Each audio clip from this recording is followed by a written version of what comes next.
Look at a map of North America right now. The Great Plains, stretching for thousands of miles.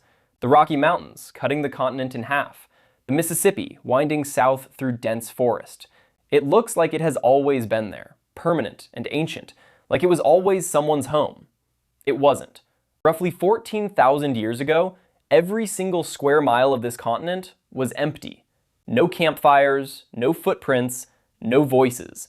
2 continents the size of Europe combined, filled with forests, rivers, and grasslands. Not one human being anywhere on any of it. The largest uninhabited landmass in the history of our species, waiting in total silence. Then, someone showed up. We don't know their names. We don't know what they called themselves. We don't even know exactly when they crossed. The textbook answer is 13,000 years ago. A group of hunters following game across a land bridge that connected Siberia to Alaska. During the last ice age, when sea levels were low enough to expose solid ground. They walked in. The continent had no idea what was coming. But here is where it gets strange. In 2017, researchers excavating a site in Southern California called Cerruti Mastodon found broken mastodon bones. The bones had what appeared to be deliberate impact marks. Stone hammers were found nearby. Signs of marrow extraction, the same technique your ancestors used 2 million years ago in Africa. The dating on those bones came back at 130,000 years old. Not 13,000, 130,000. If that date is correct, and scientists are still arguing about it, then someone was in North America long before the Ice Age land bridge. Long before the people we thought were first. Which means there may have been an entire chapter of American prehistory erased completely. So completely, we can barely find traces of it. Most of those early sites would be underwater now. Sea levels rose dramatically at the end of the Ice Age, swallowing coastlines where people would have lived. Whatever evidence existed is sitting under hundreds of feet of ocean. We may never find it. So the story of the first Americans doesn't begin with a clean arrival date. It begins with a mystery. It begins with the unsettling possibility that someone was here, survived here, and then vanished. Vanished so completely that for most of human history, nobody even knew they existed. And the people who came after them didn't just survive. What they did next is almost impossible to believe. The continent they walked into was not empty like a parking lot. It was full. Dangerously, overwhelmingly full of things that wanted to kill them. North America 14,000 years ago looked nothing like today. The grasslands of the Great Plains were roamed by creatures never seeing humans. Mammoths standing 13 feet tall, mastodons with tusks longer than a car, giant ground sloths the size of elephants moving slowly through undergrowth. Claws could disembowel a man with one swipe. American lions larger than any lion alive today. Short-faced bears that could run down a horse. Dire wolves hunting in packs across open ground. These animals had no fear of humans. They had never learned it. When the first people appeared on the horizon, megafauna did not run. They had no reason to. That was the first Americans' only real advantage. They came in small bands, probably no more than a few dozen people.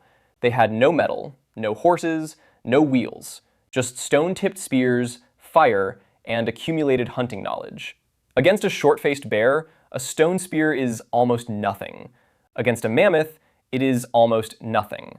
The margin for error on a hunt was essentially zero. One wrong step, one spear that didn't penetrate deep enough, and you died. They did it anyway.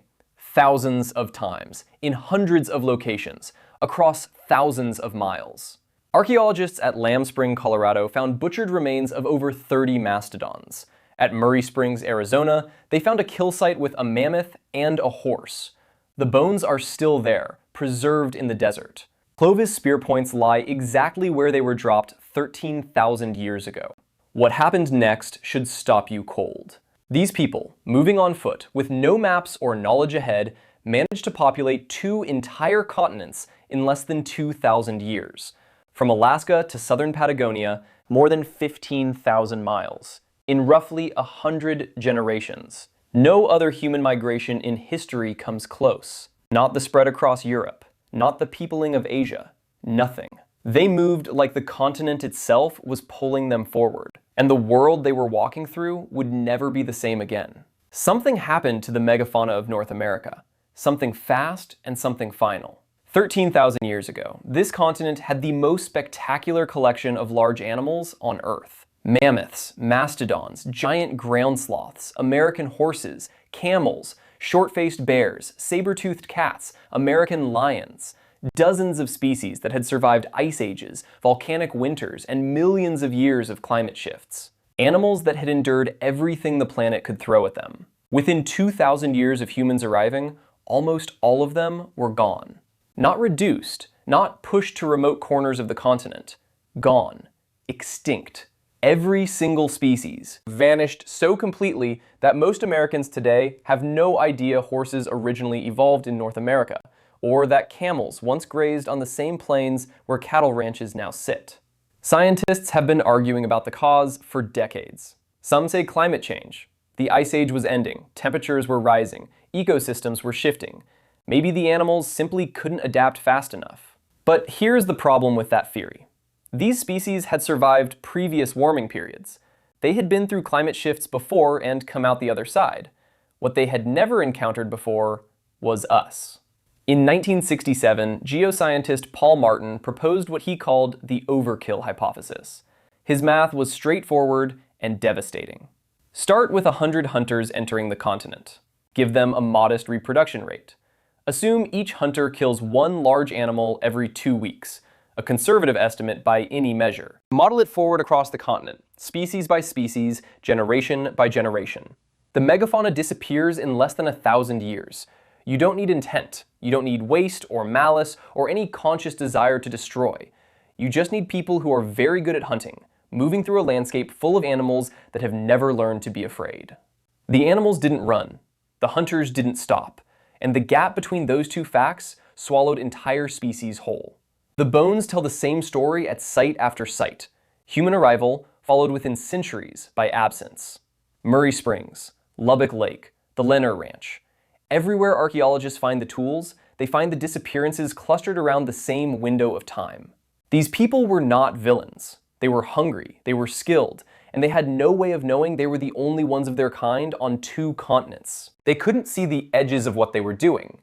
Neither can we. The animals were gone, the continent remained.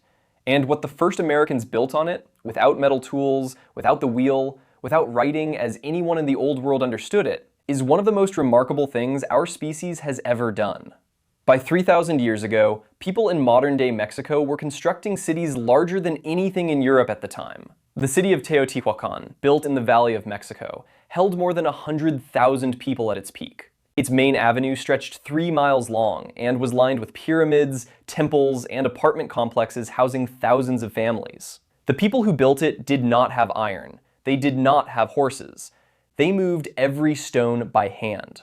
In the American Southwest, the ancestral Puebloans carved entire cities directly into cliff faces hundreds of feet above canyon floors. At Chaco Canyon, they built structures aligned so precisely with the movements of the sun and moon that modern astronomers use them to verify ancient celestial events. No telescopes, no computers, just generations of people watching the sky with extraordinary care and building what they learned into stone.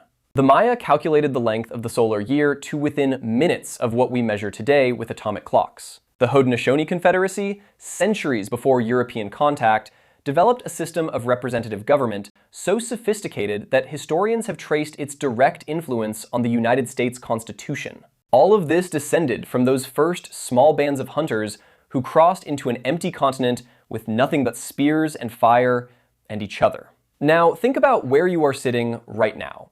The city you live in, or the town, or the road that runs past your house. There is a better than even chance that humans were living within a few miles of that spot for at least 10,000 years before anyone you learned about in school was born. The names they had for those places are mostly gone now. The villages are gone. Most of the languages are gone. But the land remembers in the way land always does, in the bones underneath, in the river routes that became highways, in the city grids that follow ancient paths worn down by feet that walked there long before anyone thought to write anything down. The first Americans didn't discover a new world. They built one. And you are living inside it right now, whether you know it or not.